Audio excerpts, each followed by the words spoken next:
यतिको क्रेज छ यार हाम्रो देशमा। यो भन्दा पहिला भिडियोजहरुमा पनि देखाएकोमा कति मान्छेहरु कति भिड गरेको थियो हरेक पार्टीमा। हेरेर यति लागिरहेको थिएन कि देशमा परिवर्तन आउँछ। तर आज जब भोट काउन्ट भइरहेछ मान्छेले हेरिसक्यो हरेक पल्ट मात्र नेताले ठग्ने रहेनछ। यो पालि जनताले नेतालाई ठगेछन्। खाएको छन् अरु पार्टीले भोट चाहिँ घण्टीमा। यस्तो पो हुनु पर्यो त क्रेज आफ्नो देशप्रतिको। जनता सचेत भइसकेछन् यो पालि। देशमा परिवर्तन पक्कै निश्चित नै छ। लिटरली म एक मिनटमा फोन रिफ्रेस गरिरहेको छु, फेसबुकहरू रिफ्रेस गरिरहेको छु भोटिङको सिचुएसन हेर्नलाई कसले कति मत पायो।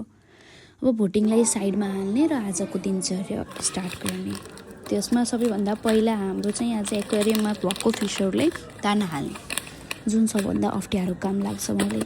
किनभने काउन्ट गरेर हाल्नुपर्छ के खाना। अनि म त यस्तो मान्छे, मलाई लाग्छ यति कमले कसरी यिनीहरूको पेट भर्छ र। यत्रो ठुलो ठुलो माछाहरू छन् अनि फेरि हेर न कत्रो सानो सानो दाना। खै अब जस्तो भनेछन् त्यस्तै हामीले खुवाउनु पर्ने हो एक्वेरियममा भएको फिसहरूलाई। अनि हेर दाना हाल्दाखेरि नि सब माथि जान्छ, नभए दिनभरि सुतेर बस्छन् यो फिसहरू पनि। हाम्रो घरमा भएको जति पनि जनावरहरू छन् सब त्यस्तै। मेरो ब्राडो नि त्यस्तै, यिनीहरू नि त्यस्तै। रातितिर म गएको थियो छठियारमा। छठियार भनेपछि न्वारन भन्दा पहिला हुने एउटा सानो पूजा हो। अनि त्यहाँबाट फर्केर आउँदा हाम्रो गृहमन्त्रीले चिया पिउनु भइरहेछ। किनभने हामीलाई फेरि अब जानु छ गाउँमा। हाम्रो रिलेटिभमा एकजनाको बिहे छ र हाम्रो चलन कस्तो छ, बिहे अघि के गर्छौँ हामी आफै हेर्नु।